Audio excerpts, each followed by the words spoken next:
you can gather on the other side of the cargo doors as well. Plenty more room if you want to move a little further down this way, friends, as well. Excellent, excellent indeed. What a marvelous single file mob this is. Excellent. So I take it your presence here, my friends, means that Governor Hutchinson has refused our peaceful request, yes? Yes! Yes! Your questions for you. If you're ready to dump this tea into the sea, say aye! Aye! Ready to cast off the yoke of tyranny, say aye! Aye! Tried, found guilty, and hanged dead for treason, say aye! Aye! No, that's a bad one, friends. I'm sorry. The eyes of King George are still upon us even now in the form of 3 warships of the English Navy, the Active, the Captain, and the Kingfisher.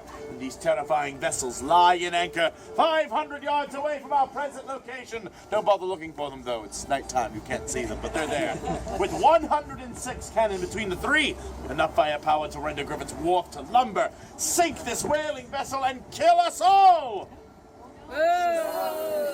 There's that fear I'm looking for, friends. Well, look about. How many cannon do we have, eh? None? None, yes! We're quite defenseless here in Boston's Harbor. Huzzah! Yes, you seem very concerned and confused. Perhaps I should explain myself a bit better, indeed. Friends, ever since the terrible massacre on King Street in March of 1770, when we lost 5 innocent men of our own, since that day, the Redcoat troops here in town have been given strict orders never to even train their weapons on unarmed Bostonians. To keep ourselves unarmed, that may prove to be our best defense. So the true danger then lies in the days to come. We must keep secret our membership gathered here destroying tea. I mean, this is, of course, an act of treason, my friends. Tell me, what's the punishment for treason, eh? Death. Death. Yes, death. Hanging. Both those things at the same time.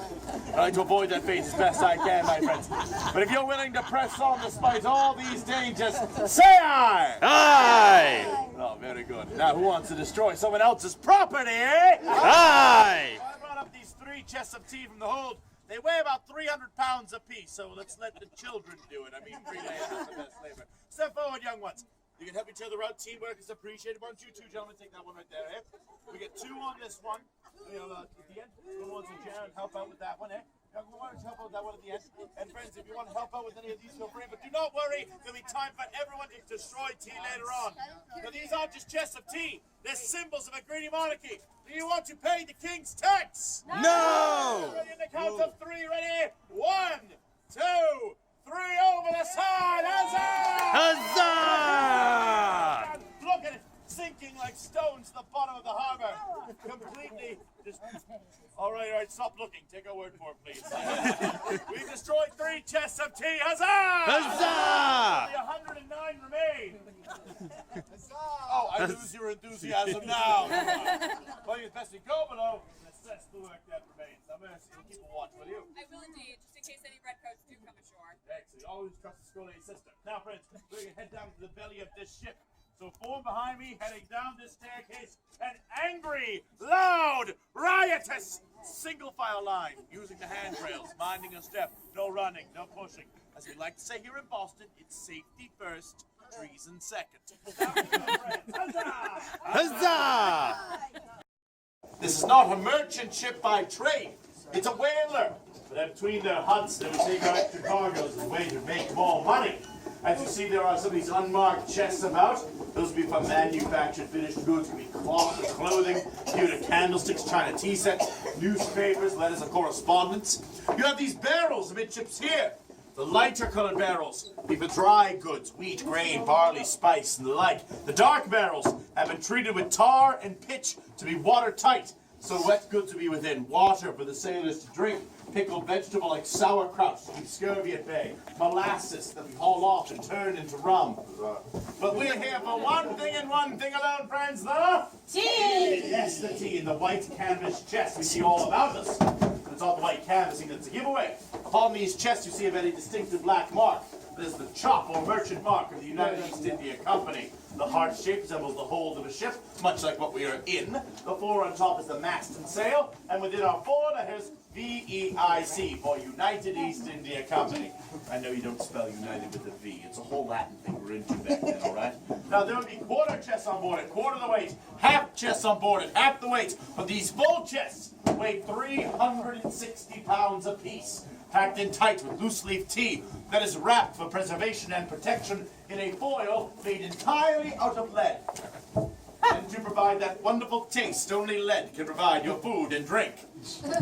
Oh, my friends, we had ideas. They weren't all winners, indeed. I assure you of that. So the night of the destruction, we sent our biggest and strongest down below to hoist these chests up with rope through these cargo doors, as these stairs here were added for your convenience. Oh, well, we get very good. We get them up on deck, we tear through the white canvassing, take a hatchet to the wood, tear through the lead, dump every leaf of tea into Boston Harbor, throwing the chest in afterwards, for good measure. Huzzah! Huzzah! Now, 10 men was the skeleton crew of this ship, and they were on board this night. But unlike the other two ships, once again, on this vessel, the crew assisted us in the destruction of the tea. Why? They were ordered so by their captain, Hezekiah Coffin, a Quaker, a man who didn't believe in violence and luxury and politics. He didn't know the implications of this tea.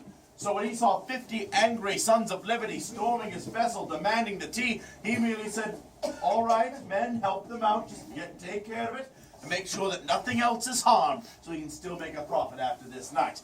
Now, my friends, I want to make sure you have some time allowed to explore about where you destroy the tea. Take instant portraits to document your treason. So please, Mr. Stevens, you can lead the charge to the captain's cabin.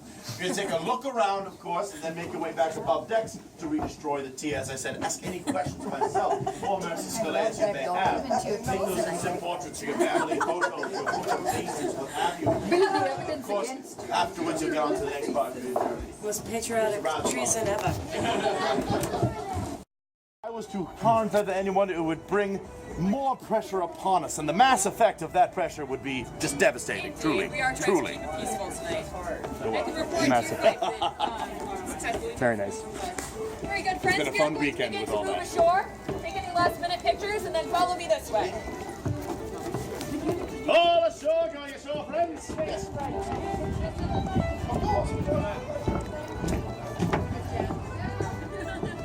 You can come right around the corner here.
Now, as you might be able to guess, since they were trying to keep their identity secret, and they were divided into different boarding parties for each ship, they didn't know everyone who was there at the time. People assembled these lists from memory years and years later, and they've been compiled into this one master list right here. And they were actually quite good at keeping each other's identities secret. This was not assembled until the 1820s and 30s.